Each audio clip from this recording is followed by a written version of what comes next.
히브리 여러분, 창세기 강의 122강입니다. 122강. 오늘의 말씀은 창세기 17장 1절로 5절까지 말씀입니다.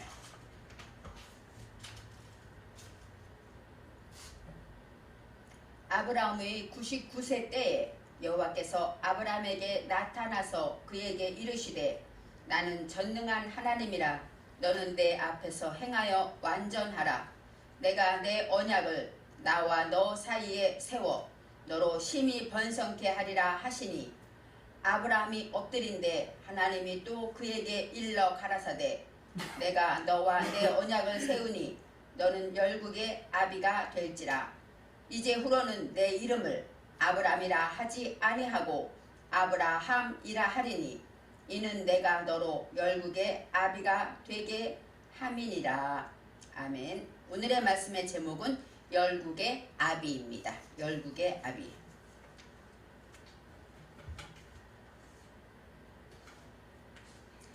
창세기 오늘은 17장에 들어갑니다. 지난 16장에서는 아브라함의 가족의 이야기가 나오죠. 아브라함의 후손에 대해서 하나님은 여러 번 아브라함에게 내 자손을 하늘의 뭇별처럼 많게 할 것이다 하고 많은 축복을 하셨지만 이제 처음으로 아브라함이 자손을 갖게 되는데 그 자손이 바로 이스마엘에 대한 이야기가 지난 강의에 있었습니다. 아브라함의 원래 아내는 사레입니다. 사레는 사라이, 이 사레라는 것은 다투다, 경쟁하다, 방백이 되다 이런 뜻이 있어서 출산하지 못합니다. 바로 생명을 낳지를 못하는 것이에요. 그래서 사레에게는 한 여종이 있었는데 그 이름은 하갈이라, 애굽 사람이라 하고 성경에 하갈에 대해서 설명하고 있습니다. 여종이라는 것은 샤파흐입니다. 샤파흐라는 것은 여종 이런 뜻도 있고 연합하다 이런 뜻이 있어요. 그러니까 여종이라는 얘기는 주인과 여종은 연합되어 있다, 하나이다 이렇게 설명할 수가 있습니다. 하갈은 하가르 어떤 뜻이냐면 체류하다, 거주하다, 머물다 이런 뜻이 있어요. 그러니까 다투고 싸우는 사례가 아니라 하갈은 어떻게 됐어요? 머물고 그 말씀을 듣고 지켜서 이제 그 말씀대로 살아가는 상태가 바로 하갈입니다. 그렇기 때문에 하갈은 잉태할 수가 있습니다.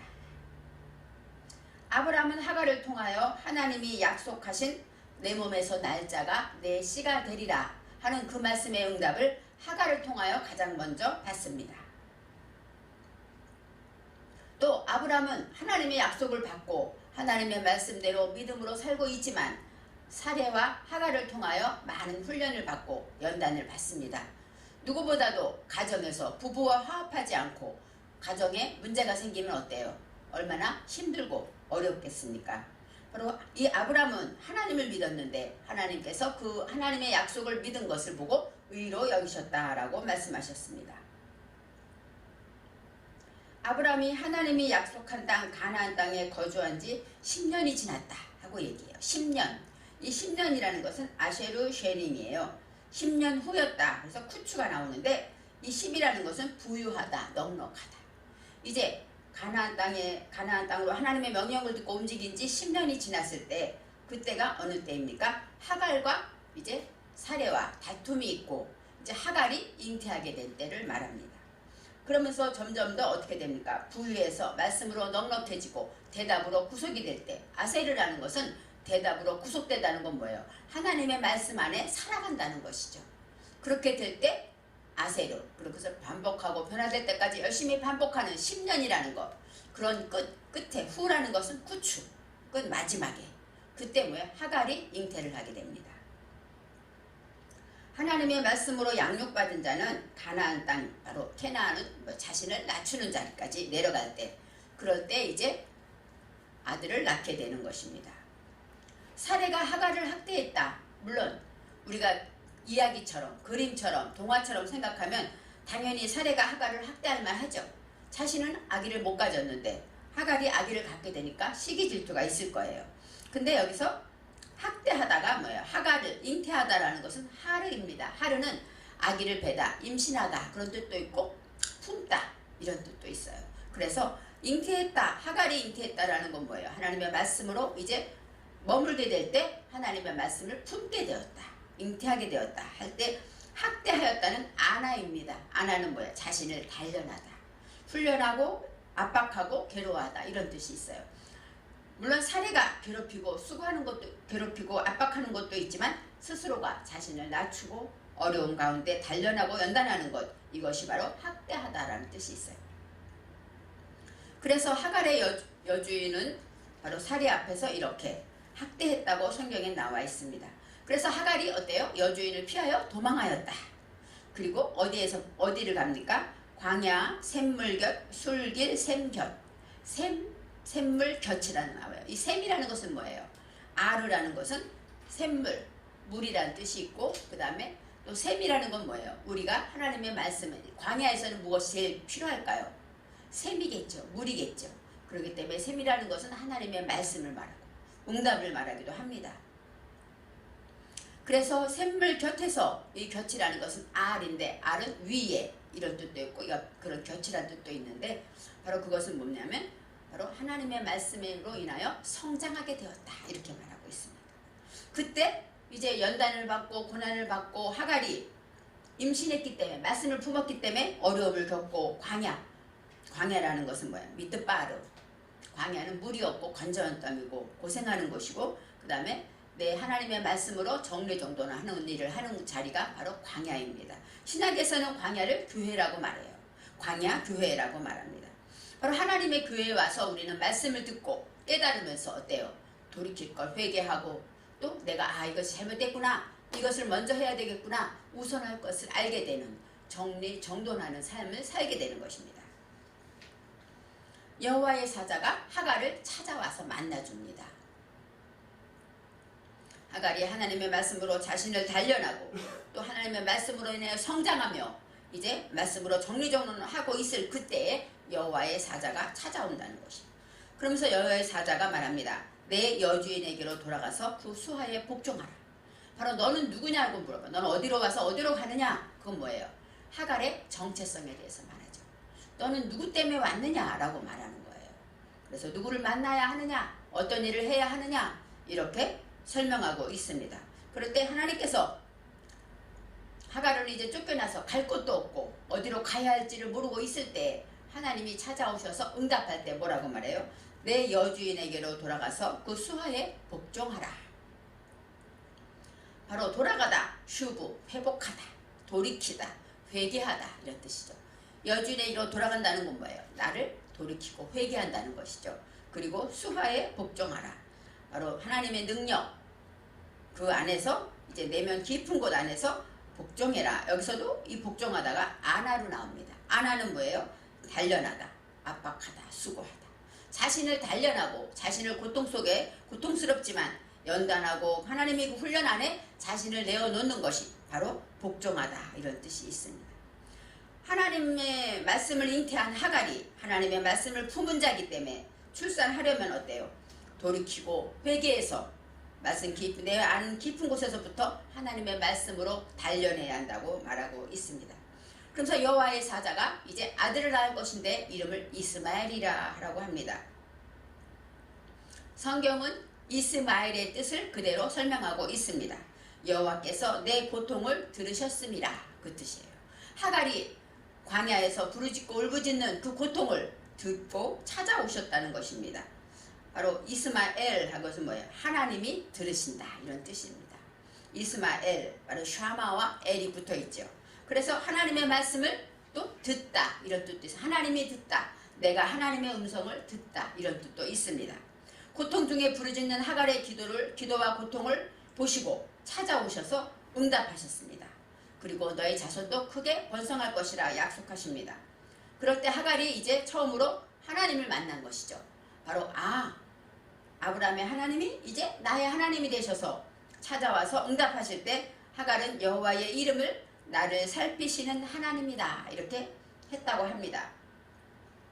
원어에서는 당신은이 들어있어요. 당신은 아타, 당신은 나를 살피시는 하나님이군요, 이렇게 고백했다는 것입니다.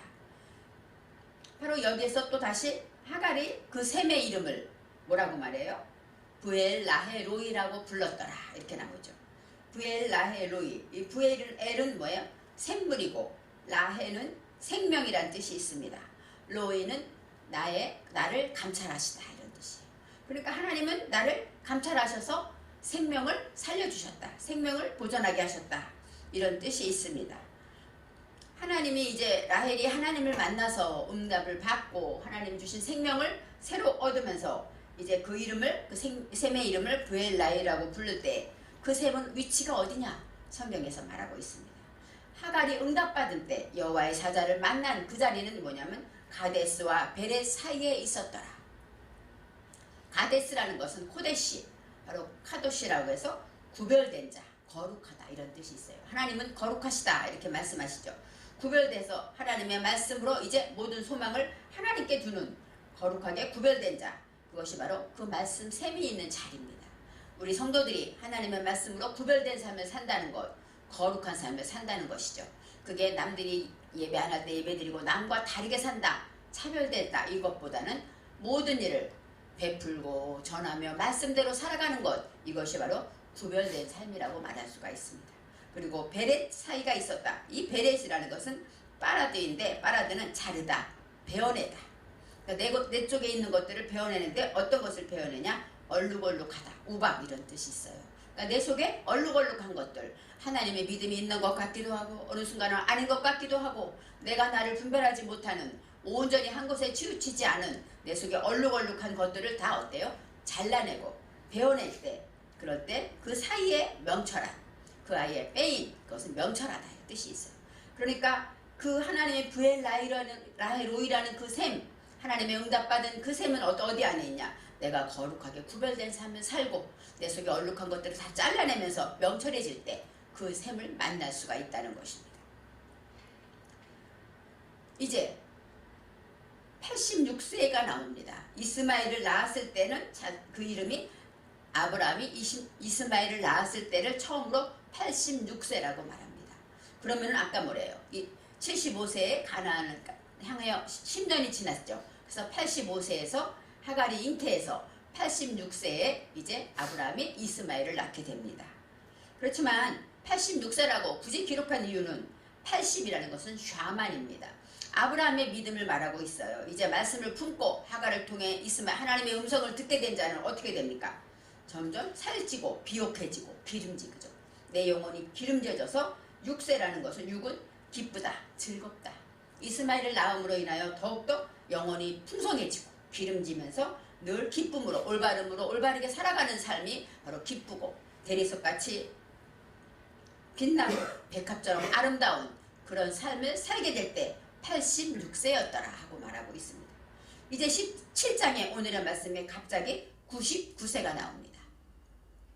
86세와 99세는 뭐예요? 13년이 지났어요. 그 사이에 대해서는 하나도 기록이 되어 있지 않아요.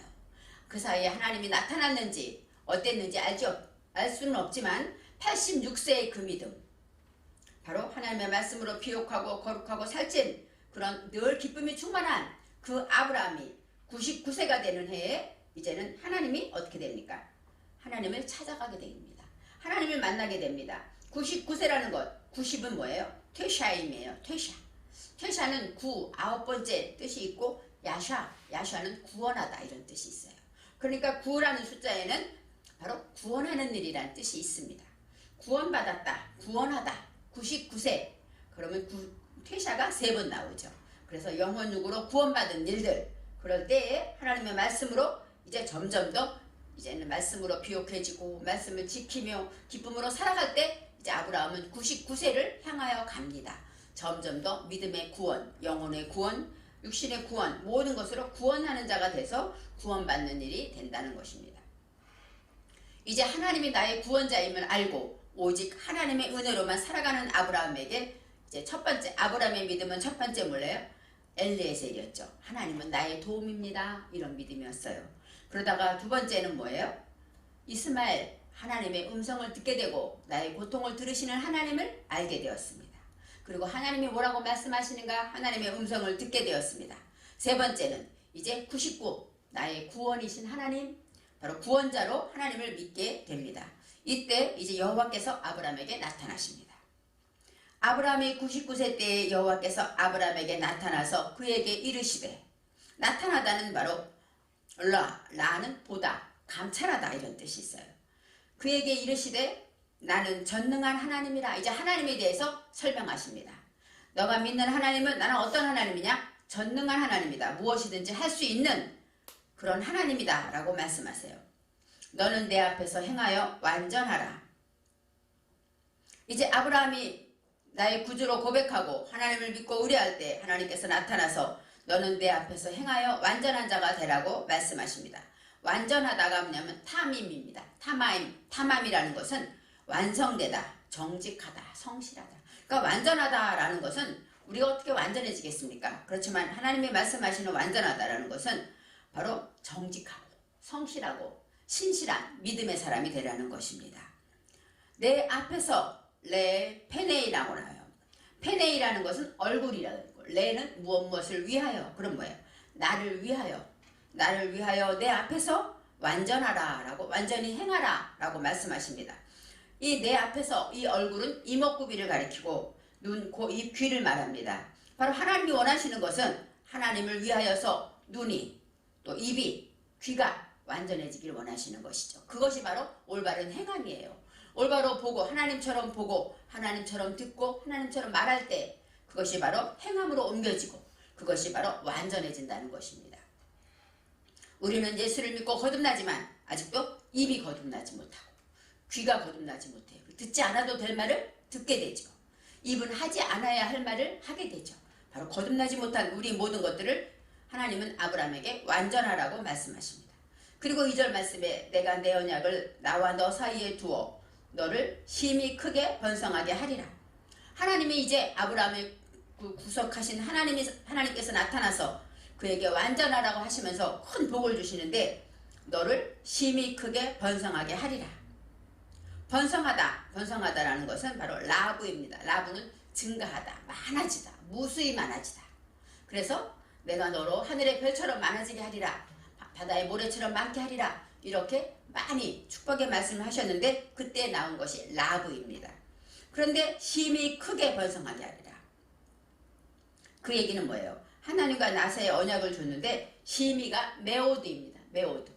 메오드라는 것은 바로 굉장하다, 매우 넘치도록, 엎어지도록 이런 뜻이에요. 그러니까 너무너무 많아서. 근데 메오드가 2번 나와요. 그러니까 우리로 말하면 얼마큼 사랑해? 그러면 하늘만큼, 땅만큼, 우주만큼 이런 것처럼 하나님이 가장 큰, 가장 넓은, 심히 많이 이렇게 설명하신 거예요. 그래서 메오드를 2번 들어가요. 천지창조를 하시고 마지막 날에 매우 기뻐하셨다. 이럴 때 메오드가 나오죠. 그만큼 이 메오드라는 단어는 과장되고 가장 많게 가장 넘치도록 번성하게 하리라 하고 아브라함에게 여호와께서 크게 축복하셨다는 것을 강조하고 있습니다. 아브라함이 엎드렸더니 하나님이 또 그에게 말씀하여 이르시되 엎드렸다. 나팔입니다. 나팔은 어느 순간 하나님의 음성이 들릴 때 얼마나 놀랬겠습니까? 그래서 나팔은 쓰러지다, 떨어지다, 엎드리다 이런 뜻이 있어요. 그래서 경외하다, 두려워 떨림으로 무릎 꿇고 엎드리다 이런 뜻이 있는데 바로 아브라함이 이제 하나님의 음성을 듣고 너무너무 놀래서 엎드려서 땅에 쓰러져서 하나님 앞에 무릎을 꿇고 경배했다 이렇게 설명할 수가 있습니다. 이제 하나님 말씀에 옳습니다. 하나님의 말씀대로 하겠습니다 하고 순종하는 모습을 보일 때 그에게 말씀하여 이르시되 하고 말해요. 그에게 할 때 여기서도 페네 그 앞에서 아브라함 앞에서 말씀하셨습니다. 보라 내가 너와 내 언약을 세우니 너는 여러 민족의 아버지가 될지라 열국의 아비가 될지라 이렇게 말하고 있어요. 이제 아브라함에게 큰 복을 너무나도 많은 복을 주시면서 이제는 확실하게 말해요. 모든 것에 대해서 내 언약을 너와 함께 세울 텐데 너는 열국의 아비가 될지라. 열국이라는 것은 뭐예요? 여러 민족. 그래서 원어에서는 레아부, 바로 아부는 뭐예요? 아버지, 조상 이런 뜻이 있고 그 다음에 열국, 여러의 뜻은 뭐냐면 하몬입니다. 하몬이라는 것은 무리, 군중, 그러니까 한 개가 아니고 모아져 있는 무리들, 군중들 이런 뜻이에요. 그 다음에 민족, 열국, 나라는 꼬임입니다. 꼬임은 민족, 나라 이런 뜻이에요. 그러니까 한 나라가 아니라 여러 나라의 조상이 될 것이다. 이렇게 이제 하나님께서 아브라함을 축복하십니다. 열국의 아비가 됐다. 그 얘기는 뭐예요? 아브라함을 구원받은 후에 하나님께서 아브라함을 찾아와서 아브라함의 믿음을 인정하시고 새로운 이름을 주시는 것입니다. 아브라함에게 새로운 이름, 믿음의 구원의 이름을 주시는 것이에요. 이제 5절에 말씀하십니다. 이제 후로는 내 이름을 아브라함이라 하지 아니하고 아브라함이라 하리니. 여기서 바로 내 이름, 이제 후로는 바로 오드입니다. 오드라는 것은 증거하다. 또 이제까지는 너 이름을 뭐라고 그랬어요? 아브람. 아브람은 무슨 뜻이죠? 높은 사상으로 양육받은 자, 이런 뜻이에요. 그런데 그렇게 부르지 않고 아브라함이라 하리니 이는 내가 너를 열국의 아비가 되게 함이니라. 아브라함이라는 뜻은 뭐예요? 열국의 아비라는 뜻이 있어요. 이제 이는 내가 너를 되게 하겠다, 허락하였다, 열국의 아비가 되게 수여하였다, 임명하였다, 이런 뜻이 있습니다. 열국의 아비라는 것 아까 말했죠. 아브, 하몬, 꼬임, 바로 여러 민족의 조상이 될 것이다, 이렇게 말합니다. 아브람과 아브라함이 어떻게 다를까요? 아브라함 우리가 배웠듯이 하나님의 높은 사상으로 양육받은 자고 이제 점점 단계가 높아져서 구원주로, 나의 구주로 하나님을 모시는 구원받은 아브라함에게는 하나님이 새 이름을 주시는데 아브라함을 주십니다. 아브라함이라는 것은 아브라함 사이에 무엇이 들어있냐면 히브리어 자음 중에 해가 들어있습니다. 해. 이 해라는 것은 물론 아까 하몬 할 때 함이 들어있어요. 그래서 여러 나라, 무리, 그런 뜻이 있어서 무리, 여러 나라의 아버지, 이렇게 설명할 수가 있지만 이 해라는 것은 어떤 뜻이냐? 소통하다, 호흡하다, 이런 뜻이, 숨쉬다, 이런 뜻이 있습니다. 우리가 잘 아는 예후바, 여호와의 이름에 예후바가 나오는데 예후바에도 해가 2번 나오죠. 소통한 것으로 진리와 연결해서 또 소통한다는 거예요. 바로 이 해라는 것은 하나님의 말씀을 가지고 내가 숨을 쉬게 되었다, 이런 것이에요. 하나님의 높은 사상으로 양육받아서 나 자신을 정복하게 되었다. 이것이 바로 아브라함이 되는 것입니다. 99세, 아까 말했죠. 구원받은 일로 구원받게 되고 구원받는 삶을 사는 구원받은 백성 아브라함은 이제 하나님의 약속을 받고 이제 새 이름을 받게 되는데 아브라함이 됩니다. 그래서 열국의 아비, 숨쉬고 소통할 수 있는 자가 된 것이죠. 이제 하나님의 말씀을 내가 듣고 내가 나를 지키고 나를 또 회개하고 변화시켜서 나를 통하여 남에게도 변화시킬 수 있는 정복하는 자, 나를 자신을 정복할 수 있는 아브라함이 된다는 것입니다. 오늘의 말씀의 제목이 열국의 아비입니다. 바로 우리가 하나님의 말씀으로 양육받는다면 우리는 아브라함까지 가야 되죠. 아브라함이라는 것은 말이에요. 나를 정복하고 나를 소통하고 내와 내 자신이 소통되고 하나님과 내가 소통되는 그래서 어디 있든지 간에 호흡하기 때문에 갑갑하지 않고 답답하지 않고 하나님의 평안을 누릴 수 있는 바로 99세에 아브라함이 된다는 것을 저와 여러분은 기억하시기 바랍니다.